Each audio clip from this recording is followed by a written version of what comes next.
Hey guys, welcome back to the tweets. आज का topic thumbnail देखकर पता चल ही गया होगा, चंद्रयान 3। चंद्रयान 3 इज डेड और अलाइव। आज हम थोड़ा सा उस पर चर्चा करेंगे। जैसा कि हम सब जानते हैं, चंद्रयान 3 ने अपनी सक्सेसफुल लॉन्चिंग और सक्सेसफुल लैंडिंग 14 जुलाई को लॉन्च होकर 23 अगस्त को सक्सेसफुल लैंड चांद की सतह पर की और पहली ऐसी कंट्री बनी जो साउथ पोल को एक्सप्लोर किया। अर्शवाइल यूएसएसआर, यूएस और चाइना के बाद चौथी ऐसी कंट्री बनी इंडिया, जिन्होंने सक्सेसफुल और सॉफ्ट लैंडिंग करने का एक रिकॉर्ड बनाया। इसरो के अनुसार चांद ने अपना लास्ट टेस्ट 4 सितंबर 2023 को कंडक्ट किया था, जिसमें उन्होंने अपने रोवर को 40 सेंटीमीटर चांद के जमीनी सतह से ऊपर भेजकर वापस से सॉफ्ट लैंडिंग कराया था। इस टेस्ट के बाद चांद रोवर को 22 सितंबर तक के लिए स्लीप मोड पर रखा गया था। अब उसे अवेक होने के लिए डेडलाइन जो दिया गया था 30 सितंबर थी। 30 सितंबर तक ये इसरो ने कहा था कि इसके जागने के चांसेस 50-50% है और लास्ट जो डेडलाइन है, लास्ट जो डेट है वो 30 सितंबर है। अगर 30 सितंबर तक ये वापस से कम्युनिकेट हो गया तो आगे का टेस्ट जो भी अगर है तो उन्हें कंडक्ट किया जाएगा, और टेस्ट नहीं है तो यहाँ पे रोका जाएगा। इसके चांसेस जो थे 50-50% थे।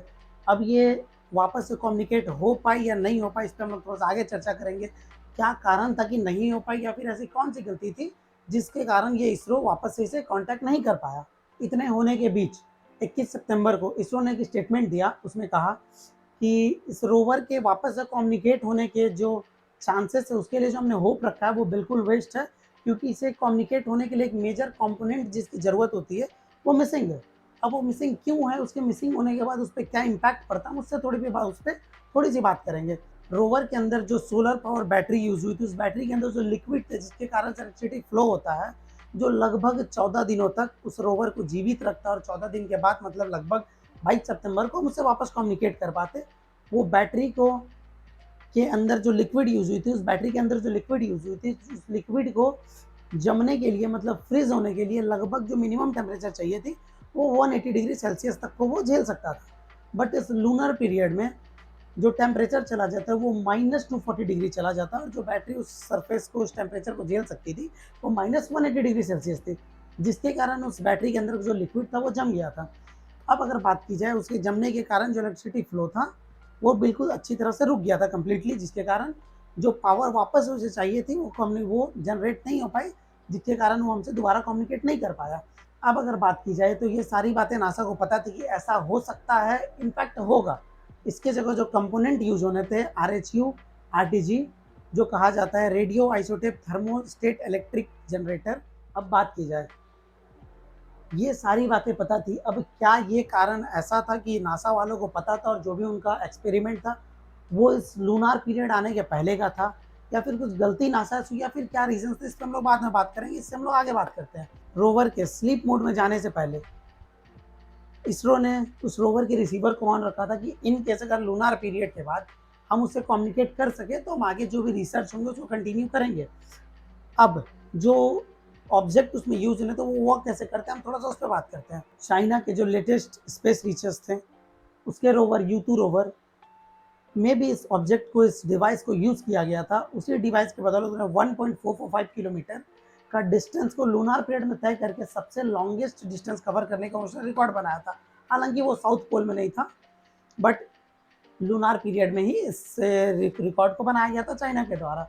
अब थोड़ी सी बात की जाए तो ये ऑब्जेक्ट क्या है, कब इसे बनाया गया था, और ऐसा क्या था ऑब्जेक्ट में, क्या इशूज था, क्या ये बजट इशू था, या फिर किसी तरह का कोई और इशू था, या फिर किस कारण से इसे नहीं यूज़ किया गया।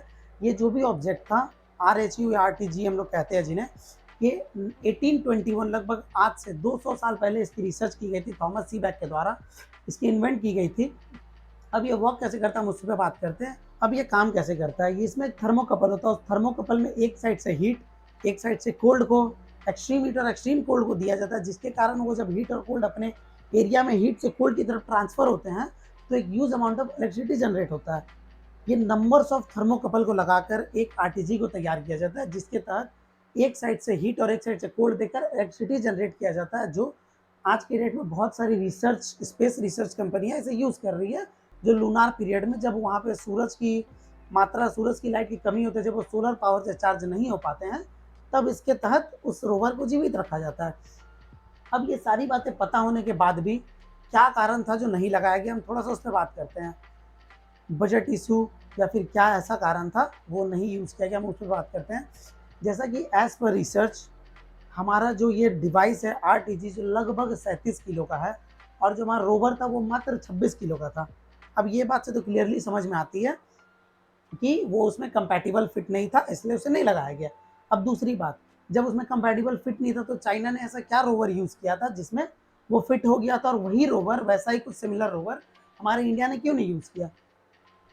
अब इस पे बात करने से पहले थोड़ा-सा मैं फैक्ट्स पे बात करता हूँ। इस पे जब रिसर्च करा था तो ये बहुत सारे इलॉजिकल फैक्ट्स भी हैं, बट अगर लॉजिक्स पे थोड़ी-सी बात की जाए, तो जो रोवर था उस रोवर को 3 ऑब्जेक्टिव के लिए मेन आइडेंटिफाई किया गया था। पहला ऑब्जेक्टिव था उसकी सेफ लैंडिंग और सॉफ्ट लैंडिंग।